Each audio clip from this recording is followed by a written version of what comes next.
It's great to see you all in person and to be here today. We're going to have a presentation from Xcel Energy now. We have the Vice President of Enterprise and Technical Learning, Tony Gagliardo. We have Doug Barber, who is the Director of those same things, in addition to nuclear training at Xcel Energy, which is a company that operates in, I think it's 8 states, about 3.7 million customers. And they're very innovative in their use of our technology, which you wouldn't think, hey, Blackboard's going to be really in use at power companies. But they're doing some really good things, and you're going to be really excited about this. They both have a ton of experience in learning. Tony's worked in the U.S. government at FAA. He's worked for airline companies. He's a pilot and several other things, and he's been working for a long time in this area, as has Doug. So I think you're going to really enjoy their presentation, and I'll turn it over to Tony and Doug. Thanks, John. And Doug and I both have our purple shirts on today. No, thanks everyone for coming out today. As John said, great opportunity to be here, great opportunity to learn from all of you in terms of what you've achieved during this pandemic, which has really been a catalyst for all of us. And what we're hoping today is to share some stories with you and some experiences that relate directly to the challenges that you might be facing in your specific operational areas. So a lot of times we come to these things, besides the awesome breakfast, we come specifically to try and get the easy button. How do we hit the easy button? How do we not reinvent the wheel? So this will be somewhat interactive. I hope that by the time we get done today, we provide you some information and some experiences that you can apply directly within your organizations. Everything that we're going to talk about, we've lived through it. We've had these experiences in federal institutions. I used to lead learning and development for the FAA learning and safety. Went on and led it at NASA's Jet Propulsion Laboratory, Indian Motorcycles and Polaris Motorsports and Manufacturing Environment. And then more recently, what I thought was going to be a stinky old power company, which ended up being one of the most innovative places I've ever been. But one thing I've seen through all of those places is there's a lot of commonality and challenges. And it doesn't matter whether it's a utility company or a federal institution. And we're going to talk a little bit about that. The other thing is I'm going to tell you how things really are. A lot of times when people come up here and talk, they tell you the great things they're doing. They tell you the opportunities that they see on the horizon in their vision. I'm going to talk to you about what a shit show it really is.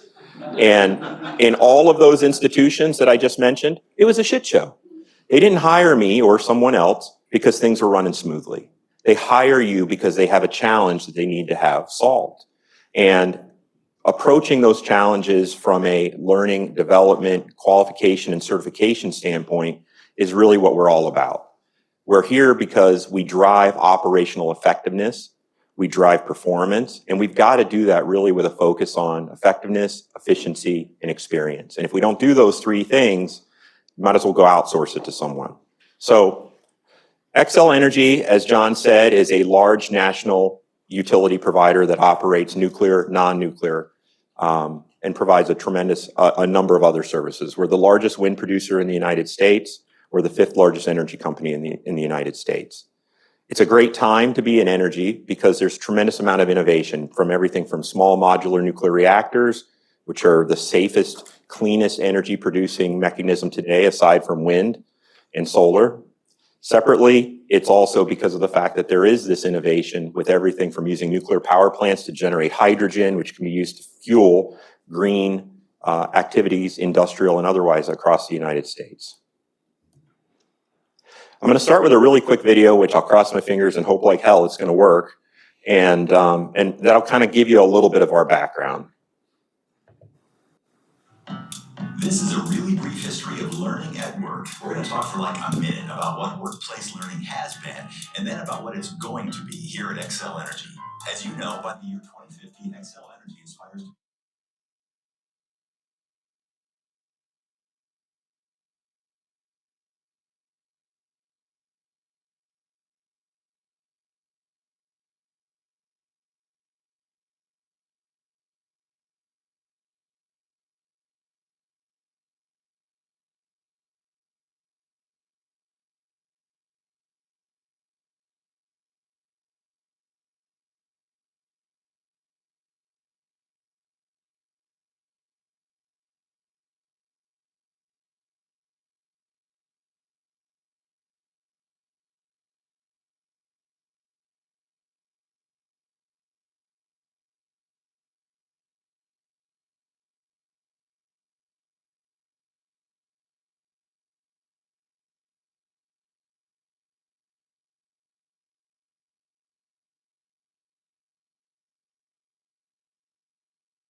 Okay, so a lot of commonalities, I'm sure, with things that you all face and you all deal with in the workplace.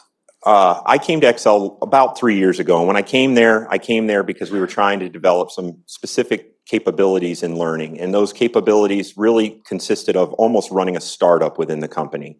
And it was our enterprise learning organization. At that time, it was old school CBT, circa 2007, face-to-face learning. There was zero synchronous or asynchronous learning. Obviously, a lot has happened since then. Obviously, we knew where we wanted to go, but this pandemic was a tremendous catalyst for that. Some of the solutions that we're going to talk about today, and Blackboard is a big portion of that, has provided tremendous resilience for us. I think earlier there was a question about how did you see this leading your company, and it's in a couple of areas, and Doug's going to provide very specific examples of that, where we've been able to address the needs of our workforce, a non-desk workforce, do that and offer additional resilience, shrink our budget within the existing footprint of funding. And that's very important because, as we know, trying to gain investment support for additional tools and additional resources isn't always easy. So how can you use your existing funding footprint to accomplish more, and then take that additional surplus and reinvest in your organization in a discretionary manner that drives you forward? Again, with those three focus areas: effectiveness, efficiency, and experience. And do that in a quantitative and qualitative way, so you can speak to how you're running training as a business within your business. And that doesn't matter whether you're a regulated entity or whether you're a federal entity. You know, the rules and layers, regardless of if you're working at the FDIC or if you're working at the Department of Treasury, working in federal government, or you're working in an FFRDC. We have these layers of rules, bureaucracy, and other things that just make this so much more challenging. So you saw kind of where we're going and what we're trying to do. We do support a non-desk workforce. So our workforce consists across those 8 states, and I know many of you have a much broader workforce and footprint than that. Many of you have an international footprint. But for us, it's everything from energy supply, which is our generating plants. We have over 100 generating plants in our portfolio, nuclear and non-nuclear, coal, non-coal. We have energy distribution and transmission. So we are all part of a national grid. You know, think about grid security. Think about all the other things that we face in terms of infrastructure resilience. We have our natural gas business, which provides natural gas for everything from the resorts in Colorado, the ski resorts in Colorado, to places in San Antonio. So we have a large grid and system of natural gas. And then on top of that, we also have all of the same corporate functions that you all see. Then we also have to support leadership and professional development capabilities. We have to do this, and we do this in a way that provides both personal and professional development opportunities for our employees. Otherwise, they're just not going to be interested. If they're not interested, they're not going to engage. We can't make them. We can't manage training organizations anymore because, quite frankly, we can't keep up. Can't keep up with the technology, can't keep up with the platform changes. So the best that we can do is enable. And that's where Blackboard has been very helpful for me, from both the NASA's Jet Propulsion Laboratory when I ran learning there, at the Federal Aviation Administration, and then at Polaris and here. So in those cases, Blackboard is a tool. It is a very important tool, but it begs the question, and I heard Jim mention this earlier, and it used to drive me crazy. So I'm going to ask a question of the audience. What is an LMS? And do you have an LMS? So anyone out there, do you have an LMS? All right. What name? Give me the brand name of your LMS. Blackboard. Give me some other names of LMSs that you may have. Okay. How about SuccessFactors, Cornerstone, SumTotal, Workday Learning? Are those LMSs? Do you have those too? So some people do, some people don't. But it's a big point of confusion, is why do I need something like Blackboard if I have a student information system, or if I have a traditional gold source for record keeping to ensure that I've got regulatory compliance, certification tracking, reporting, all of those things? And that's where I think all of us have a responsibility to help educate both our senior executive leaders as well as the workforce in terms of what you offer in your learning ecosystem. What we see in Blackboard, we're not using it just to deliver curriculum. We're using it as a place to support communities of practice. We're using it to support personal and professional development. We're using it in conjunction with our traditional, what I would call HR, human capital management system, or akin to the SIS. And it's an essential part of that. We're using it as a consistent place for instructors to offer learning, regardless if it's in the classroom or if it's in a virtual environment. And nowadays, thanks to the pandemic, we're doing both simultaneously. So simultaneous face-to-face interactions with a virtual experience that rivals that face-to-face. And in some cases, it exceeds that face-to-face due to flexibility, the ability to scale, and yet at the same time, we manage that data that we get from that in order to prove that the people know and can do what we need them to know and do. And that's very, very important in terms of risk mitigation for our companies or our agencies, because we all know that we always get something that we have to answer in some state where there's a passionate congressman or representative that wants to get in our shit. So Blackboard's important there too. I'm going to let Doug talk to, we tried this. I came to Xcel Energy. I had the success in a couple other places and I failed. I failed miserably because, like I said, initially it was a shit show. I was trying to run a startup, a turnaround, and a continuous improvement effort simultaneously. And our nuclear organization, they have a very regulated, structured, and highly professional learning organization. But there are cultural issues. There was none of that personal professional development. There was none of that flexibility. There was none of that resilience that was available. So cultural issue, continuous improvement. In the non-nuclear area, it was the Wild West. You had instructors that were teaching a curriculum in one place and teaching the exact same curriculum in another place with no standardized configuration managed curriculum. What happens when someone gets hurt? What happens if, God forbid, someone gets killed and I have to answer the mail as what that person knew or could do, and how could I guarantee that our organization had trained them? Just because it was in an LMS wasn't, or the data for the completion records were just in the LMS, wasn't good enough. I had to demonstrate that I was adaptive to those specific learning personas in the field at that time, and I needed in multiple ways to do that. And then the last piece, so that was the turnaround and the continuous improvement and the startup. You know, many of our organizations, they ignore learning. You all know this. You're the first one to get cut. You're the last one to get funded. When there's an operational emergency, the investment goes there. It's not always easy to work through. Your business systems or IT department, they think they understand learning ecosystems, but the reality is they don't. It's very different than what they typically manage in their central learning or their central portfolios. So that puts additional pressure on all of you to be that subject matter expert, to help with that translation, to educate those partners so you can do your critical job, which is really a risk mitigation function. And then show that you're doing it at the lowest possible cost with a focus on the operational effectiveness of whatever business you're in. Doug broke down these operational challenges, and he's got some very specific examples that he can share. But Doug, like, what were some of those examples of how did you get people to turn? Because when I first got there, we had a lot of legacy employees. We had no virtual learning whatsoever. And I said, hey, we've got this great idea. It works fantastic in higher education. It works fantastic everywhere. And the very first thing I got is, we already have an LMS. How did you get to them to adopt it, and what have you seen? So the initial challenge we had, so my background, so nuclear power is maintenance and technical. I overseen that for the Xcel fleet. Wasn't involved in the greater Xcel at that point. So now I currently have all our power plants that Tony talked about. So I own the maintenance and technical training for that and our transmission and distribution. But change management was our biggest challenge on this. So when we rolled this out, and I don't know how many people are familiar with INPO, so the Institute for Nuclear Power Operation, they maintain our accredited programs. Well, we maintain accreditation through them. So this is something we get reevaluated every time they come out to our plant, but technically every 6 years is we get our stamp. When we first rolled this out, the reality is they said, you know, why are you not doing what you did in the 1960s? Because it's been working since the 1960s, so why are we going to change? So there was fear. I mean, the reality was INPO had warning signs, concerns about what we were doing as a company. And this is just a year and a half ago. So in that year and a half, just to give you a little anecdotal evidence of what happened here, So IMPO rates each department in a nuclear power plant. So training's one of them, and I own the training programs for that. They rate them on a color scheme. So green is the highest rating you can get. Currently, both Monticello and Prairie Island plants have a green tile.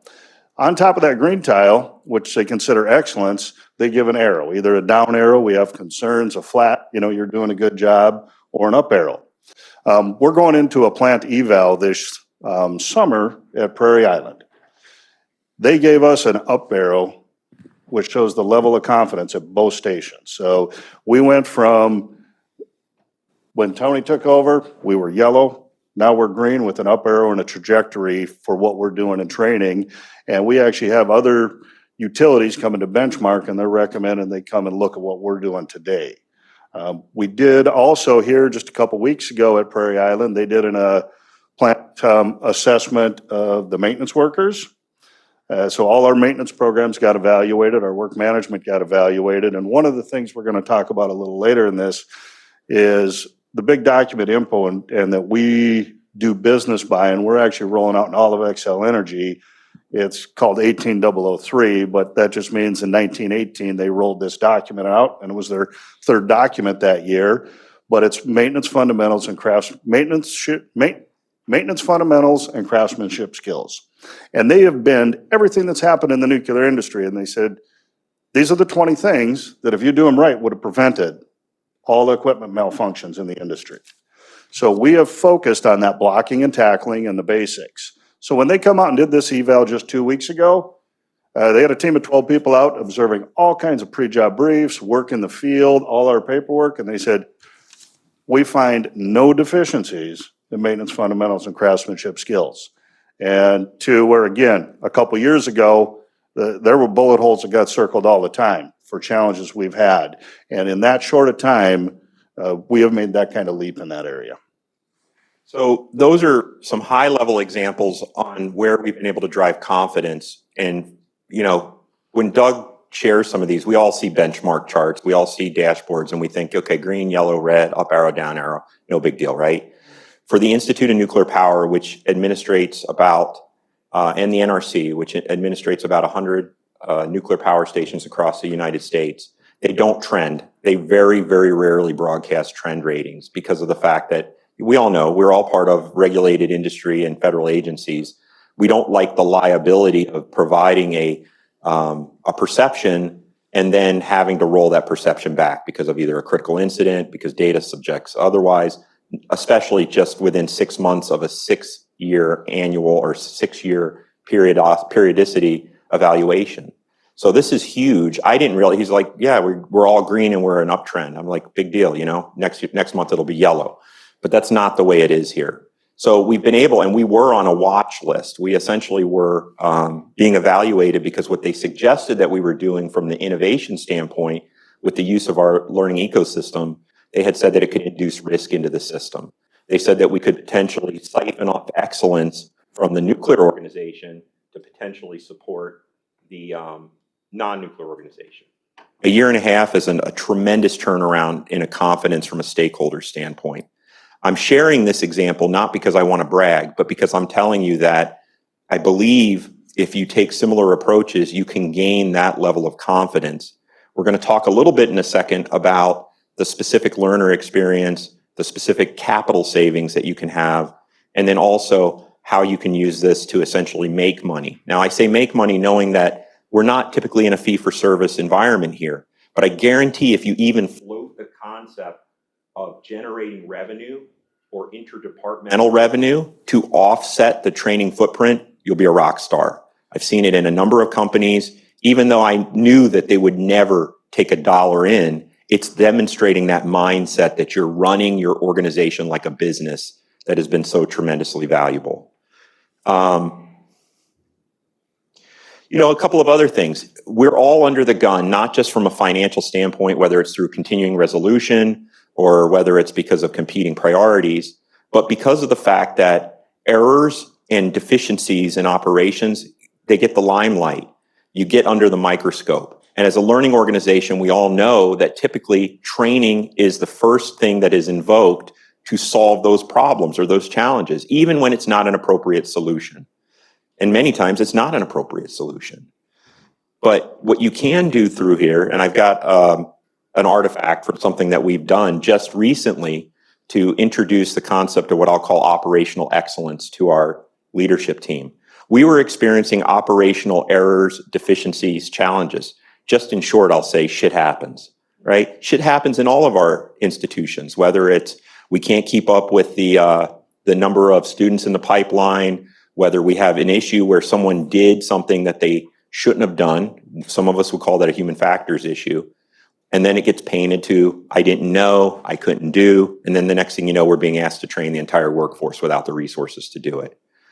We were able to go on the offensive and proactively engage our senior leaders and then now cascade to subsequent layers of leaders and functional leaders and followers, the concepts around operational excellence, which is based in something called industrial operations. It's precision. It's a concept of accountability at all levels. And we were able to use Blackboard to do this. That is call it our framework. We have an LMS. We've got a learning content management system. I've got a learning experience system, Degreed. But that orchestration between all of these tools is what's given me what I've needed to enable learning. I don't want to manage learning because, again, I'll fail. I will not be able to keep up. The technology's changing. The competencies are changing.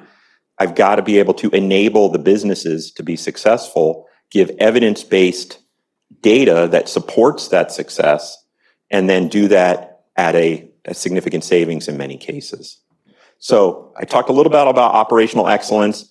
Doug, why don't you talk a little bit around what you've experienced through the curriculums? How did you get the instructors and essentially crowdsource the use of this tool?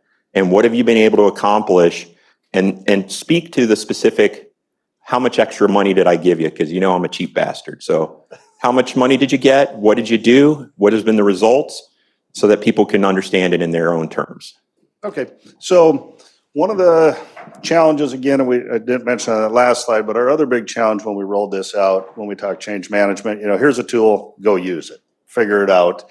And, we did some initial training on it with instructors, but we did just the basics. And there was a lot of directives from managers that aren't in place anymore at that time.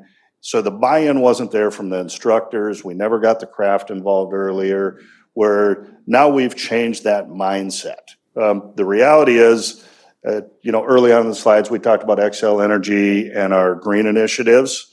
So I deal mainly with the, again, non-desk workforce. So they've been a mechanic or an electrician for 30 years, and that's what they want to retire doing. Their coal plant's closing down, so now they're going to work on wind turbines. Their skill set isn't sitting in that traditional classroom. There's a reason they got in the profession they did. There's a reason they're really good at what they do, but their skill set isn't transitioning to a new job. So this tool has given them the opportunity to learn and change in a manner that they're comfortable doing. Now, we did get the buy-in for them to do that. The directive, it failed. It failed really bad the first 6 months we did this, and we had to pick those pieces up. But it's really getting the engagement and showing them how they can do a better job using this learning technique. Because everybody knows, and if you deal with the maintenance group, if I have 12 maintenance workers in this classroom and we're doing exercises, 4 of them are doing and the other 6 or 7 are just coasting along watching, because they aren't forced to get into the tech manuals. They aren't forced to doing the level of exercises and preparedness we're having them doing now when they come into the classroom. So when they get in for their hands-on training, there's a higher level of skill set and knowledge base that we have found out from our instructors. And most of our instructors are former field workers, so they see this. It isn't just that they've been in academia their whole life. They actually came from the field. So that is a big change in the way we've done business and to get the buy-in there. Yeah, and those folks are actually leading, because again, we have about 179 instructors across our system. Many of these folks are former educational professionals, and then as Doug mentioned, quite a few of them are subject matter experts. They're masters in the craft. They've got the credibility with the workforce that they teach, but they don't have those skills and expertise. And those instructors that we've had, many of them they're very structured in a systematic approach to training and an ADDIE kind of a instructionally sound, build a curriculum, deliver a curriculum, use PowerPoint to do it. But they have not typically been empowered to create curriculum or learning content that can be used in multiple ways, like I talked earlier. Doug has a specific example for our was it your Apprentice One? Yep. So yeah, our year one, and we use this in all our regions in all 8 states. We call it Repairman One, but it's the basic where we talk that fundamentals and skills for the worker. And Tony mentioned resources. There's only so many instructors we have for all these programs. So from a resource standpoint, we offered this class once a year in each region. It's a 6-week class. They'd come in, sit in, do the regular PowerPoint, and we'd do hands-on. And the reality was, after that PowerPoint, they weren't ready for these hands-on activities. So we really had to work to get that done in that amount of time.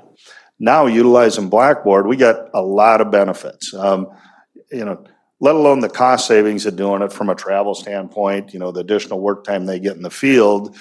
They're better prepared for this class. And I also can offer this now twice a year in every region, where before, from a resource standpoint, with the exact same resources, I only could do it once a year. Now I can do it twice a year. So as a utility, as a workforce, when you're hiring workers and you got to wait 11 months to get them in that initial class, because that instructor's not just teaching that, they're teaching other classes throughout the year. Now we can double that up with the exact same resources and better support our plants and our workers on that. So speaking of that concept, Doug is doing that with his team at scale. And I have several other directors that are doing something similar on everything from our nuclear power fundamentals to what we would call just-in-time training.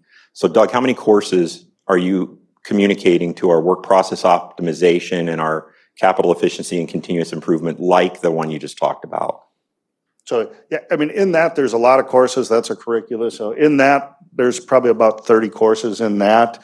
So upwards, I'm going to, Radcon math here, there's probably 750 courses we have that I oversee in my programs. How many separate resources are you getting in terms of instructional designers, developers to accomplish that as of today? 0.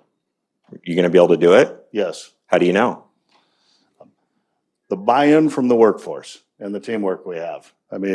That group sees the benefit for this. They see the efficiencies they're gaining, and we have that buy-in. And the reality is, I had people who wanted to hang me when I first got this job because they thought I was nuts on what we could do. And we've had people roll this out, and they're the ones championing it now and championing it to the other instructors. And I know it sounds crazy and, pie in the sky. I got 100% buy-in from the 55 instructors that report to me, where these same instructors were not a fan of that when I first took over.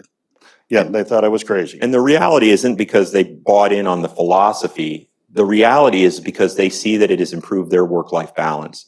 They have the ability to not be in the classroom teaching the same stuff every day. They have the ability to put a lot of that demand for the students to adopt the skills prior to coming in.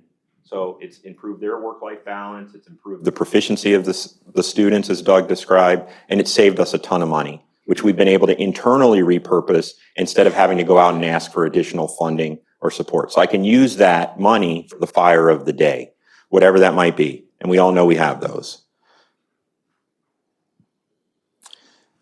Was there anything else, Doug, that we wanted to talk about in terms of work process optimization, XC1 savings, or do you want to leave them with the example, a very pragmatic and practical example of where you did the just-in-time training and it saved in the radiation exposure environment?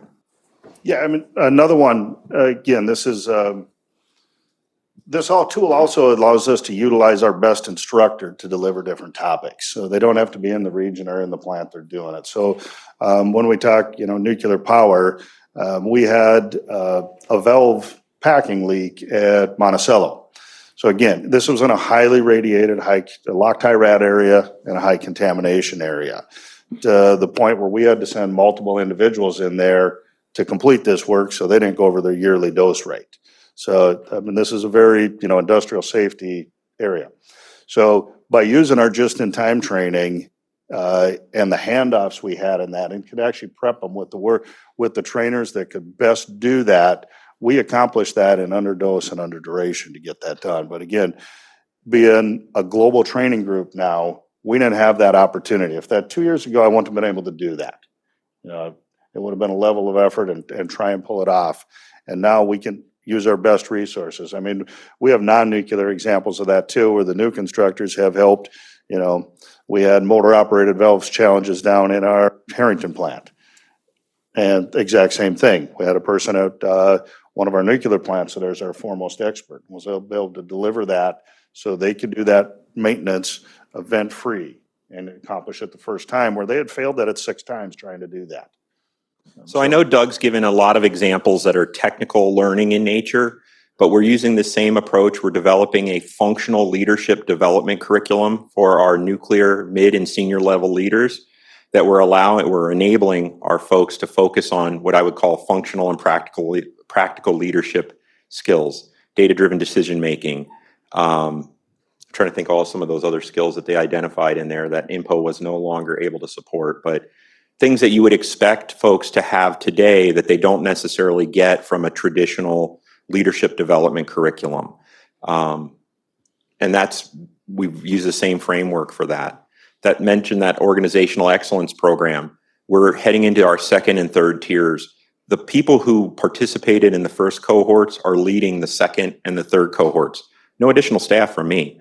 So these are examples, I think, that serve the context outside of technical learning and development. These are things that are personal, professional in nature. It makes it easier for us to administrate, and it's part of a combination of tools. It's not a silver bullet. It's part of that entire learning ecosystem. I think that's it. Yeah, that's about it, other than questions. And we're happy, by the way, so if anyone would like to connect, we have everything from NASA's Jet Propulsion Laboratory. We use this approach for the first time ever to train the Mars rover team, which was the first time we trained an operational team of multinational people with different security access needs and common material. It was the only way we could get it done. So we can share with you our executive decks. We're happy to share with you the quantitative data that we've used to defend this business case. We're happy to share with you our return on investment analysis, whatever is able to be beneficial to you.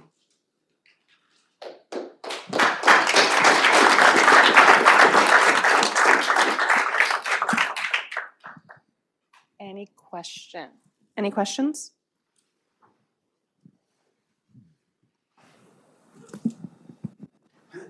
Russ Evans, Naval Community College.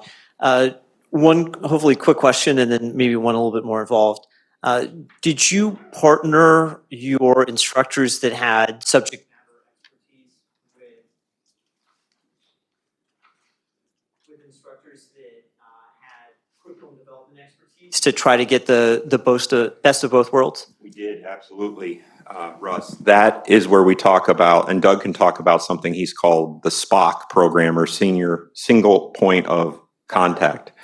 But additionally, the one thing I also didn't mention is we're rolling out something from a community investment standpoint called Excel Academy. So a lot of this curriculum that we have, that is our initial qualification, apprentice curriculum, and journeyman curriculum, is all Department of Labor certified and also accredited from multiple accreditation institutions. We're able to take that same curriculum and deploy it for community engagement to develop a pipeline of hires. Also, when I was at the FAA, we did something similar with something called the Collegiate Training Institutions Initiative, where we partnered with about 50 aerospace community colleges and four-year colleges across the United States, published our curriculum, folks engaged in the training. We had visibility to the qualifications and proficiencies when we hired them, and we were able to proficiency advance them through our qualification curriculum.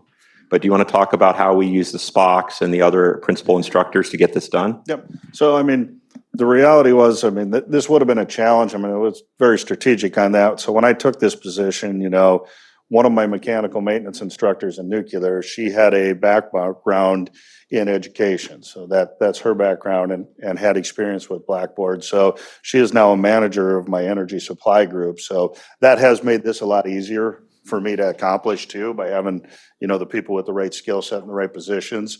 And then what Tony was talking about, our SPOC, the single point of contact, we have designated specific instructors with their skill set to be the single point for the whole company for these different activities. So everyone in the company knows now, if you have a concern on rigging, this is who you contact and work through them. So we have built them up and done a selection and a development for them to be that. So it didn't just happen, but we put the people in the right places for that to happen. And then they're also responsible for the configuration management, maintenance review.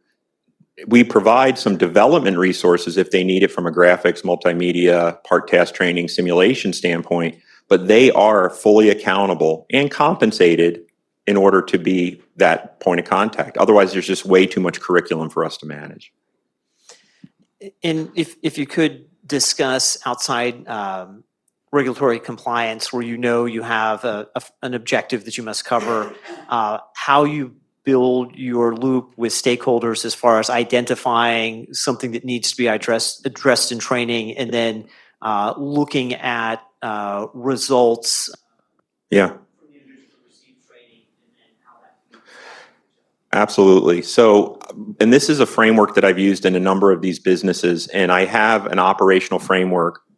Part of that operational framework is what I call demand management or requirements management. So I run something called an annual call for training. I have designated points of contact that have been identified by the executive vice presidents and the senior vice presidents from each line of business that we have. We have about 9 lines of business. Throughout the year, at a specific point, we gather all of their kind of wish list items, requirements. I use in here in government, we're all familiar with what we call an independent government cost estimate. Behind the scenes, I build up a should cost. What is the should cost in real terms based on historical cost to design and develop or deliver that content? Now, that may be a SPOC, like Doug talked about, but I have the ability to give the enterprise and the CO. I report to our CHRO and CEO. I have the ability to present to our executive council at one time a year a view for what the enterprise need is, what the ROM cost is going to be, and if there's any potential risk. I prioritize those requirements in 3 categories. One of them is have to do, right? It's either regulatory, legal related, or extreme risk to the company. Category 2 is strategic in nature with an executive sponsor on our executive council, meaning that it is closely aligned. There's significant operational value that can come from that. The third one, and there's a lot of third ones, are things that are very, very important to a specific organization, but are not a category 1 or 2. I prioritize available funding from the institution for categories 1s and 2s. I advocate for categories 3s. As a learning organization, I don't want the monkey on my back for not being able to support the category 3 that something goes wrong and then I didn't support it. So I put that on my executive council in terms of here's the need, here's the priorities. Throughout the year, I then, when I get the funding for categories 1s and 2s, you have a below the line. I advocate for that. There's leadership, there's accountability. I have the ability to scale both from a design, development, delivery, administration, and reporting standpoint for those other category 3 items. Throughout the year, I run a governance approach where I have an enterprise governance council. It's made up of those same representatives from those organizations, because I tell them, I didn't think of these things on the way to work. These came from your organizations. There's full transparency. There's full transparency of cost. I provide estimates in terms of what it costs internally versus externally. These are all backed up by DCAA, standard accounting rates, adjusted for locality. And then I have quarterly business reviews where we have service level agreements, because I ensure I have a service level agreement with each one of those lines of business, because I will never let training get blamed or become the kicking stone for an operational issue. I'm there to provide service. I'm there to provide support. I'm there to be transparent and accountable. But we all know, if you don't have that framework, if you don't have that prioritization schema, if you don't manage those expectations and share that accountability with the operation, it'll be a them against us. And that's something that has been very essential to how I operate this. Now, from a metric standpoint, we have discrete metrics that can speak to, as I mentioned, the effectiveness of this stuff. So why did we develop it? There were specific learning objectives. Those objectives were evaluated in some way. They were either observed, measured, or tested in some way. So whether it was knowledge, performance, or behavior, we tie that back. We evaluate quantitatively and qualitatively to determine that we see that effectiveness needle move. From an efficiency standpoint, there's a host of metrics that I can suggest that get you down to either a unit cost per seat hour of training, or it can get down to a number of other factors that I'm happy to discuss with you. But what that's great is publishing those types of things and reviewing the quarterly business reviews or at our Training Governance Council is it shows variation across the enterprise. Why is it that the legal department's training is $214 per seat hour and nuclear's training is $36? If we're doing things using the most effective and efficient methodology of training delivery, we would drive down that unit cost. Because if you have a finite cost and you have the ability to scale that across many seats or many students, not a lot of waste from no-shows or training that you develop or one and dones, then you get a very low unit cost. It's a great way of having a conversation that's focused on the data that allows you to preserve the relationships, and it avoids that blame game that goes on. Sure.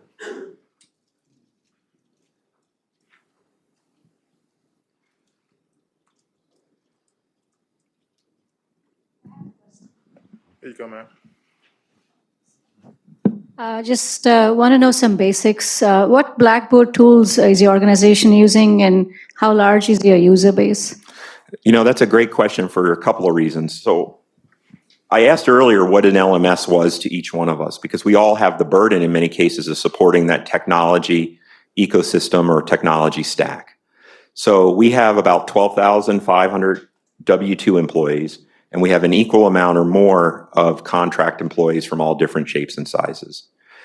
I only want to pay the least amount I can pay for SuccessFactors or SumTotal, that HRIS type of LMS. I feel like I have learning management systems. So we use Learn, we use Collaborate, and then we're also beginning to use the data that's coming out of that as well. I'm familiar with the Genius tool. It's been essential to help support us in other instances, but we're not currently using that at Excel. Now, if you go to SumTotal or SuccessFactors or Cornerstone, and many of you know this, you negotiate an enterprise license, there's a cost per user. Many of those instances, they look at that cost per user based on how many registered users are in that LDAP or that Active Directory. Those active users come and go, right? People leave the company, they come into the company. I don't want to pay for 13,000 users if I only have 5,000 active employees. And I certainly can't afford to pay for an equal number of contractors. We also know that a lot of these contractors or non-W-2 employees, non-benefit employees, may not have LAN IDs.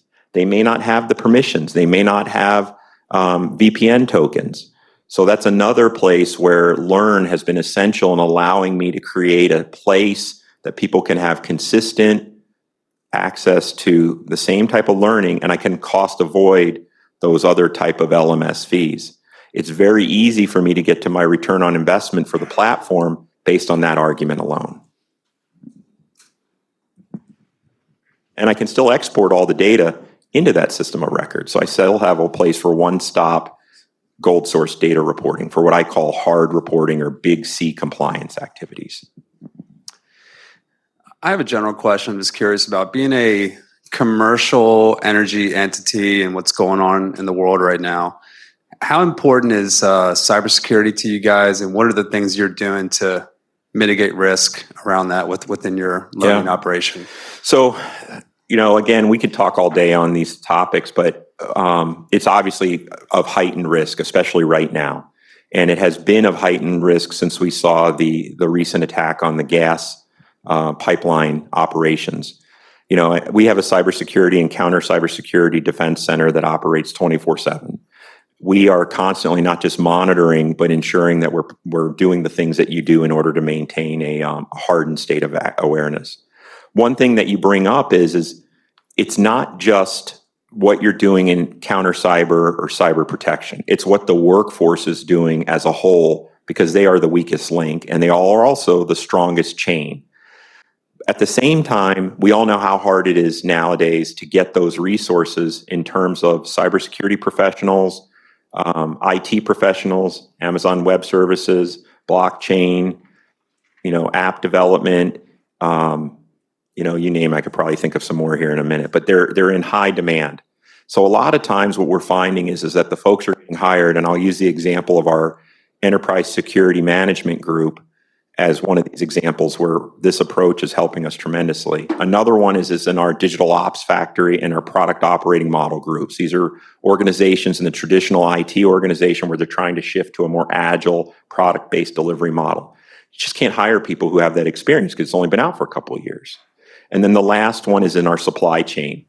Our supply chain, like many of yours, are probably going through a transformation. They're trying to adapt a more agile, flexible, and resilient supply chain base. What that translates in those three areas, digital ops factory, enterprise security, and then supply chain, is about 500 employees that have to be trained to a point of operational proficiency. Regardless of what kind of degrees, certifications they may come in with, they don't know how to do the job in our current environment. They don't know how to protect a grid. They don't know how to manage our supply chain structures. Yeah, they have level 3 contracting officer certifications, but they don't understand our supplier model. They don't understand our ITAR requirements. So what we're doing is in all three areas, we've adopted and developed a common approach, like a gold, silver, bronze approach. Bronze is enculturation. We bring them in with some functional learning, which we hang off a Blackboard on the front end. They're assigned mentors that may not be their manager. It's a functional leader. So it's a day one, it's a pre-day one experience, it's a day one experience, and then it's a day 2 through 365 experience. We do that through Blackboard in a cohort specific to those functional areas so that they have the ability to enculturate those employees.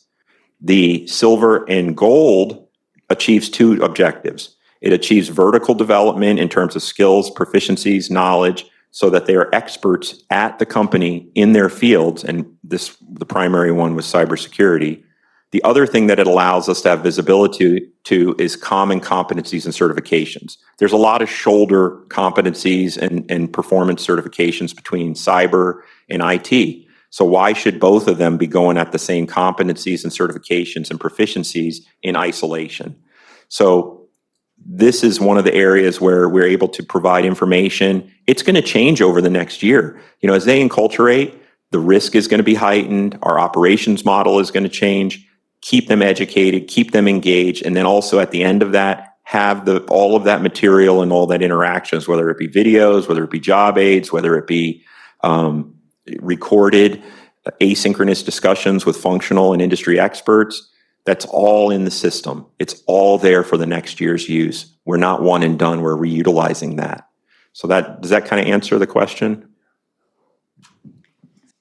Thank you so much. John, if you could. I'd also like to present these two gentlemen with a certificate of participation. We really are thankful that you flew in from St. Paul, Minnesota to do this with the folks today, and we appreciate the partnership we have with you.